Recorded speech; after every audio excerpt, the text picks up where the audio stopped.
이 시간 우리 말씀은 빌립보서 4장입니다. 4장 10절부터 20절까지 보겠습니다. 10절부터 20절까지 함께 읽겠습니다. 내가 주 안에서 크게 기뻐함은 너희가 나를 생각하던 것이 이제 싹이 남이니 너희가 또한 이를 위하여 생각은 하였으나 기회가 없었느니라. 내가 궁핍함으로 말하는 것이 아니니라. 어떠한 형편에든지 나는 자족하기를 배웠노니 나는 비천에 처할 줄도 알고 풍부에 처할 줄도 알아. 모든 일 곧 배부름과 배고픔과 풍부와 궁핍에도 처할 줄 아는 일체의 비결을 배웠노라. 내게 능력 주시는 자 안에서 내가 모든 것을 할 수 있느니라. 그러나 너희가 내 괴로움에 함께 참여하였으니 잘하였도다. 빌립보 사람들아, 너희도 알거니와 복음의 시초에 내가 마게도냐를 떠날 때에 주고받은 내 일에 참여한 교회가 너희 외에 아무도 없었느니라. 데살로니가에 있을 때에도 너희가 한 번뿐 아니라 두 번이나 나의 쓸 것을 보내었도다. 내가 선물을 구함이 아니요 오직 너희에게 유익하도록 풍성한 열매를 구함이라. 내게는 모든 것이 있고 또 풍부한지라. 에바브로디도 편에 너희가 준 것을 받음으로 내가 풍족하니 이는 받으실 만한 향기로운 제물이요 하나님을 기쁘시게 한 것이라. 나의 하나님이 그리스도 예수 안에서 영광 가운데 그 풍성한 대로 너희 모든 쓸 것을 채우시리라. 하나님 곧 우리 아버지께 세세 무궁하도록 영광을 돌릴지어다. 아멘. 빌립보서는 바울이 빌립보 교회를 향한 서신입니다. 빌립보 교회는 바울이 마게도냐에 세운 최초의 교회로서 바울의 사역에 많은 격려와 위로를 주었던 교회입니다. 바울이 로마 감옥에 갇혀 있을 때 빌립보 교회로부터 후원을 받고 감사하는 마음으로 그들에게 빌립보 이 서신을 썼습니다. 10절에 보면 내가 주 안에서 크게 기뻐함은 너희가 나를 생각하던 것이 이제 다시 싹이 남이니 너희가 또한 이를 위하여 생각은 하였으나 기회가 없었느니라. 이렇게 말씀합니다. 바울은 자신을 후원하는 일에 대해서 빌립보 교회가 그동안 바울에게 대한 관심은 갖고 있었지만 그것을 표현할 그러한 기회가 없었다고 말하면서 바울을 잊지 않고 그들의 마음을 보내준 것에 대해서 감사를 표하고 있는 것입니다. 바울은 현재 로마 감옥에 구금되어 있는 상태이며 생활에 많은 어려움 가운데 있었을 것입니다. 그런데 빌립보 교회가 그 바울을 잊지 않고 고난 중에 있는 바울에게 헌금을 보내준 것입니다. 싹이 났다라는 그 의미는 빌립보 교회가 바울을 향한 마음이 다시 되살아났다는 그러한 의미입니다. 11절에 바울은 어떠한 형편에서도 자족하기를 배웠다고 말하고 있고 12절에는 비천에 처할 줄도 알고 풍부에 처할 줄도 안다라고 말하고 있습니다. 바울은 그리스도인의 그 삶의 중요한 비결 하나를 배웠는데 그것은 자족하는 마음을 배운 것입니다. 이는 운명에 맡겨 산다는 의미가 아니라 자족할 수 있는 것은 하나님에 대한 믿음과 신뢰에서 비롯된 것으로서 바울을 결코 내버려 두시지 않는 그 하나님 때문에 모든 상황 속에서도 자족할 수 있는 그러한 비결을 배운 것입니다. 필요를 공급하시는 하나님 안에 있기 때문에 바울은 두려워하지 않고 만족할 수 있는 그러한 비결을 배웠던 것입니다. 시편 139편에서 8절, 10절에 보면은요, 내가 하늘에 올라갈지라도 거기 계시며 수월에 내 자리를 펼지라도 거기 계시니이다. 내가 새벽 날개를 치며 바다 끝에 가서 거주할지라도 거기서도 주의 손이 나를 인도하시며 주의 오른손이 나를 붙드시리이다. 이렇게 노래하고 있는데요. 하나님 안에 있는 성도는 어떠한 상황 가운데서도 두려워하지 않을 수 있는 것입니다. 하나님께서 하나님의 성도가 자녀가 어디에 있든지 그곳에 함께 하시고 구원을 베푸시기 때문입니다. 자족한다는 것은 운명에 순응한다는 의미가 아니지 않습니까? 주신 것 가운데서 감사할 수 있고 또 주신 것으로 그에 맞춰 살아갈 수 있다는 그러한 의미입니다. 어떻게 그럴 수 있습니까? 주님을 믿기 때문입니다. 주님의 그 능력을 알고 믿기 때문입니다. 주님이 구원하실 것을, 살리실 것을 믿기 때문입니다.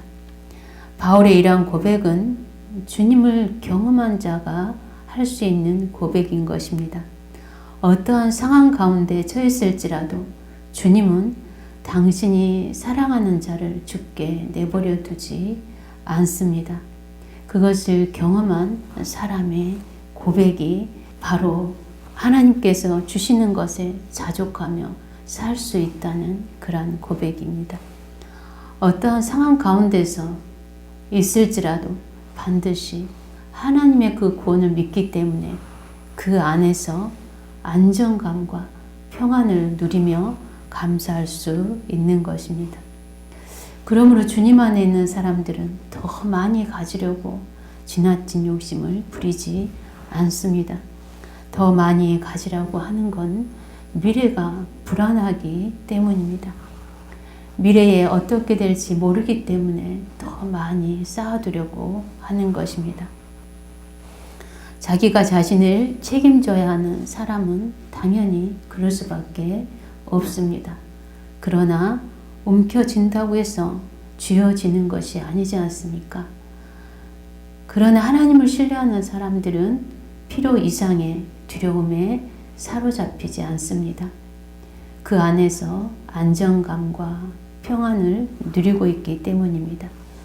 주님이 함께 하심을 알고 주님이 구원하실 것을 믿기 때문에 그 안에서 안정감과 평안을, 만족을 누리는 것입니다.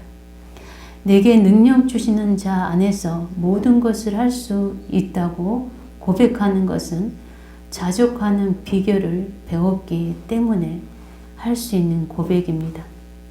배웠다는 것은 경험을 통해서 알게 되었다는 것입니다. 주님이 나를 도우시고 주님이 나를 죽이시지 않는다는 것을 많은 경험을 통해서 이미 경험하고 알게 되었다는 것입니다. 그래서 주님 안에서 배웠다 이렇게 말하는 것입니다.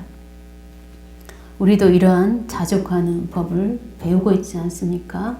그리고 더 배워야 하지 않습니까?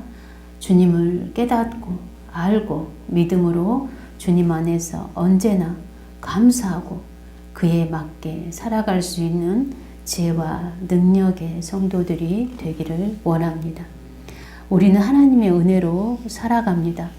하나님의 백성들은 하나님의 주권적인 섭리와 인도하심을 따라서 살아가게 되어집니다.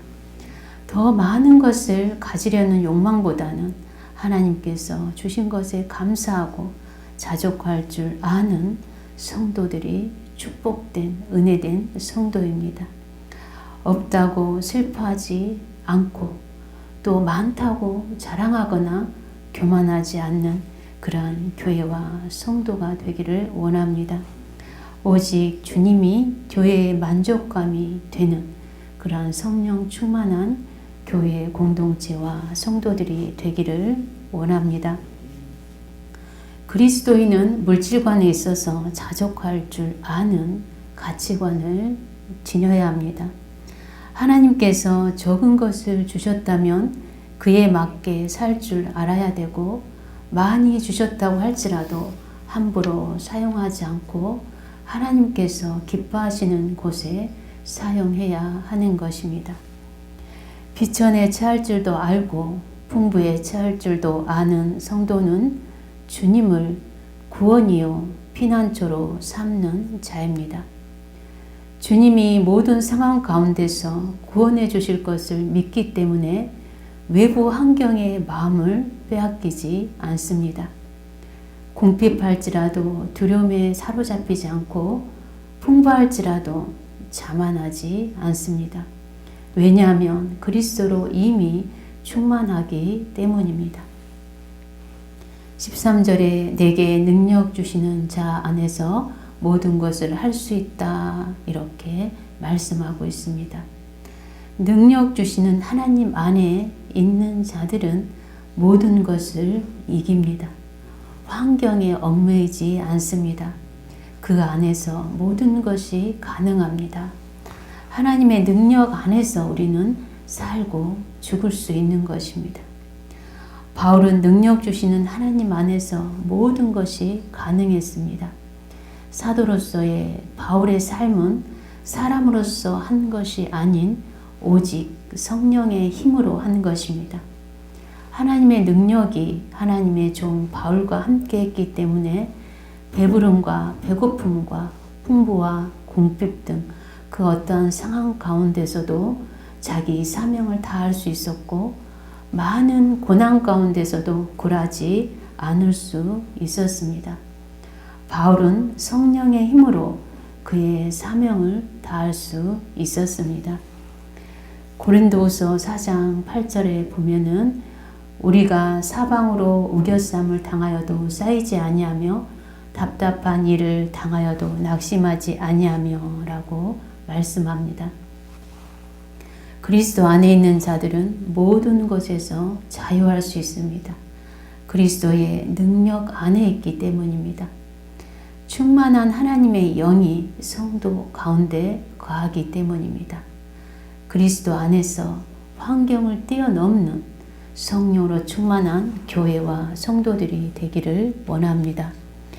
예수님은 자신을 참 목자라고 말씀하지 않았습니까? 참 목자는 자기 양을 결코 버려두지 않습니다. 자기 양을 위하여 자기 목숨까지도 버릴 수 있는 분이 예수 그리스도입니다. 그 크신 사랑과 능력의 하나님께서 함께함을 믿는 성도는 믿음 안에서 모든 것을 할 수 있는 능력이 있습니다. 목자 되신 하나님은 양들을 먹이고 지키시고 돌보십니다. 여호와가 목자가 되는 성도는 하나님께서 자신을 책임질 것을, 구원할 것을 믿기 때문에 자신의 삶을 맡길 수 있습니다. 물론 아무것도 안 하고 하나님만 바라보고 있다는 것이 아닙니다. 다만 하나님께서 주신 것에 감사하고 그 주신 것 안에서 만족하며 살아갈 수 있다는 것입니다. 왜냐하면 하나님이 그에게 만족이 되시기 때문입니다. 양은 목자를 신뢰하지 않습니까? 목자가 양을 구원할 것을 믿기 때문에 양은 걱정과 근심을 하지 않습니다. 물론 연약한 인생인 우리가 걱정과 근심을 아주 하지 않을 수는 없지만 그 근심과 걱정에 사로잡히지 않습니다. 주님이 계시기 때문입니다. 우리가 어떠한 상황 가운데 처해 있을지라도 주님은 거기서 능히 구원하실 뛰어난 그러한 능력과 지혜의 소유자이기 때문에 우리는 주님을 신뢰하고 주님을 온전히 믿음으로 주님이 주신 것 안에서 자족하며 감사하고 기뻐할 수 있는 것입니다. 디모데후서 1장 7절에 보면은요, 하나님이 우리에게 주신 것은 두려워하는 마음이 아니요 오직 능력과 사랑과 절제 않은 마음이니, 이렇게 말씀합니다. 하나님의 능력을 믿는 성도는 두려움이 없습니다. 능력 주시는 하나님 안에 있는 자는 이처럼 환경에 매이지 않습니다. 우리가 혹여라도 공핍방 가운데 있다면 하나님의 그 안에서 또 일하심이 있습니다. 혹여라도 우리에게 하나님께서 공핍함을 허락하셨다면 우리에게 절제를 훈련해야 될 때일 수도 있습니다. 절제를 통해서 더 경건과 거룩으로 들어가기를 원하시는 하나님의 훈련일 수도 있습니다. 더 거룩한 영성, 더 깨끗한 심령을 원하시는 하나님의 뜻 가운데 있을 수도 있습니다. 특별히 누룩 없는 자가 되기 원하셔서 고난을 허락할 수도 있습니다. 그러나 하나님은 항상 우리 가운데, 우리 곁에서 우리를 돌보고 계시는 것입니다. 내게 능력 주시는 자 안에서 내가 모든 것을 할 수 있느니라. 우리는 하나님 안에서 하나님께서 주시는 힘으로 모든 것을 해낼 수 있습니다. 궁핍과 풍부에 대한 일체의 비결을 주님 안에서 배웠기 때문입니다. 그리스도인은 세상 것 때문에 마음에 풍랑이 일지 않습니다. 주님이 안정감이 되시기 때문입니다. 14절에 보면 그러나 너희가 내 괴로움에 함께 참여하였으니 잘하였도다 말씀합니다. 바울은 앞서는 자신이 모든 것에 자족할 줄 아는 비결을 배웠기 때문에 자신이 받고 있는 고난 또한 견딜 수 있음을 말하였습니다.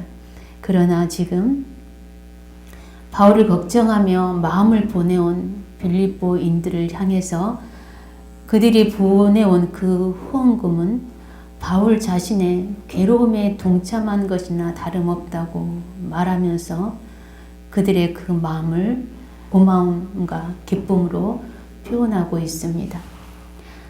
바울은 하나님의 뜻을 이루기 위해서 로마로 갔고 로마 감옥에 구금되어 있는 가운데서도 많은 사람들에게 하나님의 복음을 전하였습니다.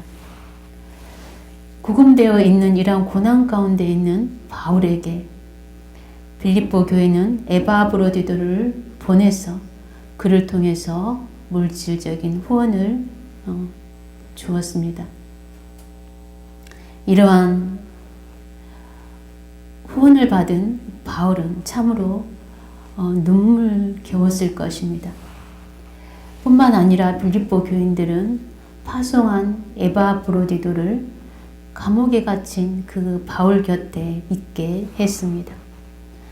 하나님은 바울을 부르시고 바울을 통해 하나님의 뜻을 이루시면서 또 그의 필요를 이처럼 공급해 주셨습니다. 하나님의 이러한 일하심은 지금도 여상히 일어나고 있지 않습니까? 우리 교회도 도움의 손길을 통해서 세워지고 있습니다. 15절에 빌립보 사람들아 너희도 알거니와 복음의 시초에 내가 마게도냐를 떠날 때에 주고받는 내 일에 참여한 교회가 너희 외에 아무도 없었느니라. 데살로니가 있을 때에도 너희가 한 번뿐 아니라 두 번이나 나의 쓸 것을 보내었도다. 이렇게 말합니다. 15절에 복음의 시초, 이 말은 바울이 빌립보를 처음 방문하여 교회가 시작되었을 때를 가리킵니다. 주고받는 일에 참여했다는 것은 재정 후원으로 바울의 사역에 동역했음을 말합니다. 바울이 다른 도시들에서 교회를 개척하고 다른 도시들에서 사역할 때에도 빌립보 교회는 그를 후원해 주었습니다. 그를 지지해 주었습니다. 빌립보 교회는 바울을 통해서 영적인 것을 받았고 바울은 빌립보 교회로부터 물질적인 것을 받았습니다. 빌립보 교회는 바울이 데살로니가에 있을 때에 뿐만 아니라 고린도에 있을 때도 그렇게 하였다고 편지를 쓰고 있습니다. 그러나 바울은 고린도 교회의 후원은 거부하지 않았습니까? 그 이유는 고린도 교회에서 받은 그 후원이 어떤 오해를 낳을 수 있다는 고 생각했기 때문에 받지 않았던 것입니다. 17절에 보면은 내가 선물을 구함이 아니요 오직 너희에게 유익하도록 풍성한 열매를 구함이라 말합니다. 너희에게 유익하도록 풍성한 열매, 이 말씀은 다른 성경에는 이렇게 번역을 하고 있는데요. 너희의 계좌에 축적되는 이익이라고 번역하는 성경이 있고요. 또 너희의 계좌에 풍성이 더해지는 열매, 이렇게 번역하는 성경도 있습니다. 바울에게 준 빌립보인들의 그 선물이 이자가 쌓이는 투자금처럼 그들의 하늘 계좌에 기입될 것임을 알리고 있습니다. 우리가 궁핍한 사람들에게 베풀 때 받는 사람을 이롭게 할 뿐만 아니라 주는 자는 더 풍성한 하나님의 은혜를 받게 되는 그러한 원리가 이 바울의 서신을 통하여서 우리는 깨달을 수 있습니다. 무엇보다 바울은 빌립보인들의 선물보다도 그들의 사랑과 헌신의 마음에 감사해서 이러한 표현을 사용한 것입니다. 18절에는 그들의 후원금이 충분하다고 말합니다. 그리고 바울은 빌립보인들의 후원을 하나님께서 받으실 만한 향기로운 제물로 묘사하고 있습니다. 구약의 제사는 동물을 번제로 드리지 않았습니까? 향기로운 제물이라는 것은 하나님께서 기쁘게 받으심을 의미하는 것입니다. 제물을 드릴지라도 하나님께서 기뻐하지 않는다면 아무 소용이 없지 않습니까? 선지서에 보면 죄악 가운데 있으면서 하나님께 드렸던 그 제물은 하나님께서 기뻐하지 않으셨습니다. 우리가 그 말씀을 이사야서를 통해서 볼 수 있는데요. 우리 이사야서 1장을 열어서 보겠습니다. 이사야서 1장입니다. 1장 11절에서 14절 우리 함께 읽겠습니다.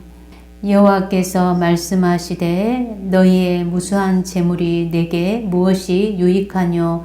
나는 순양의 번제와 살찐 짐승의 기름에 배불렀고 나는 수송아지나 어린 양이나 순념소의 피를 기뻐하지 아니하노라.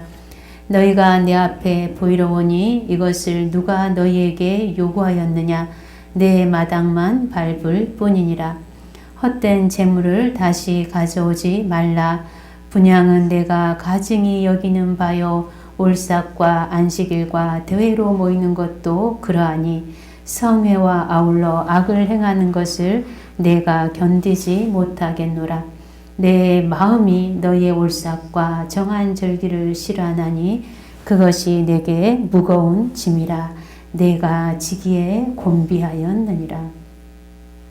하나님은 모든 예물을 기뻐하는 것은 아닙니다. 죄악 가운데서 드리는 이스라엘 백성들의 그 살찐 제물과 그 모든 절기는 하나님께서 기뻐하지 않으셨습니다. 온전한 마음과 또 거룩함이 없는 제물과 제사는 헛것이 되고 마는 것입니다. 그러나 빌립보 교인들이 주의 이름으로 드리는 그 온전한 마음으로 드리는 그 후원금은 바울을 사랑하고 염려하며 보낸 그 온전한 마음으로 드려진 그 후원금은 향기로 하나님께서 받으셨을 것이라고 이렇게 말씀하고 있습니다. 19절에는 빌립보 교인들이 바울의 필요를 채워주었듯이 하나님께서 그들의 필요를 채워주시리라 이렇게 말씀합니다. 빌립보 교인들은 넉넉한 데서 후원한 것이 아니었습니다. 그들은 가난한 중에서도 힘에 지나도록 드렸던 것입니다. 그들의 형편을 고린도후서 8장 1절에서 4절을 통해서 알 수 있는데요. 8장에 빌립보 교인들이 예루살렘 교회를 도울 때, 구제할 때 어떠한 형편과 어떠한 마음으로 하였는지 잘 나타나 있습니다. 제가 읽겠습니다. 형제들아, 하나님께서 마게도냐 교회들에게 주신 은혜를 우리가 너희에게 알리노니 환난의 많은 시련 가운데서 그들의 넘치는 기쁨과 극심한 가난이 그들의 풍성한 연보를 넘치도록 하게 하였느니라. 내가 증언하노니 그들이 힘대로 할 뿐 아니라 힘에 지나도록 자원하여 그 은혜와 성도 섬기는 일에 참여함에 대하여 우리에게 간절히 구하니. 이렇게 빌립보 교회는 그들이 가난한 중에서 힘든 가운데서 온전한 마음으로 예루살렘 교회를 구제하였던 것을 볼 수 있습니다. 우리 교회가 또 우리 성도들이 무엇을 하든지 이런 온전한 마음으로 섬기는 교회와 성도들이 되기를 원합니다. 그러나 이러한 온전함과 거룩함은 주님 안에서 가능합니다. 하나님께서 기뻐하시는 향기로운 그러한 제물은 오직 주님과 연합한 가운데서만 가능합니다. 자연인 상태의 우리는, 우리의 의로는 하나님을 만족시킬 수 없습니다. 우리는 죄와 허물뿐이지 않습니까? 오직 주님 안에 거룩함과 온전함이 있기 때문에 그 안에서 드려질 때 향기로운 제물이 될 수 있는 것입니다. 주님의 능력으로 모든 상황 가운데서도 자족할 뿐만 아니라 온전한 섬김이 있는 교회 공동체와 성도가 되기를 원합니다. 내가 죽고 오직 주님이 내 안에 사실 때 하나님께서 기뻐하시는 삶을 살 수 있는 것입니다. 그리스도의 사랑은 세상에 사랑할 사람이 그 사람 한 사람밖에 없는 것처럼 사랑한다고 말합니다. 우리가 무엇을 하든지 누구를 섬기든지 이러한 주님의 온전한 마음으로 사랑하고 섬기는 교회와 성도가 되기를 원합니다. 하나님은 바울을 사도로 부르시고 그에게 사명을 주셨습니다. 바울은 주님께서 맡기신 일에 자기 목숨까지 아끼지 않고 자기 생명을 다하여서 그 사명을 감당하였습니다. 하나님은 그러한 바울의 필요를 채워주신 것입니다. 하나님은 하나님의 뜻 가운데 순종하는 하나님의 교회와 하나님의 성도들을 돌보시고 책임지십니다.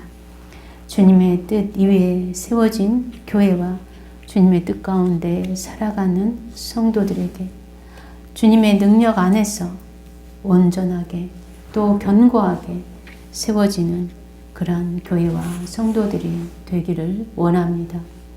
무엇보다 하나님께서 기뻐하시는 또 하나님께서 받으시는 그런 향기로운 제사가 삶의 제사가 올려지는 교회가 되기를 원합니다. 기도하겠습니다.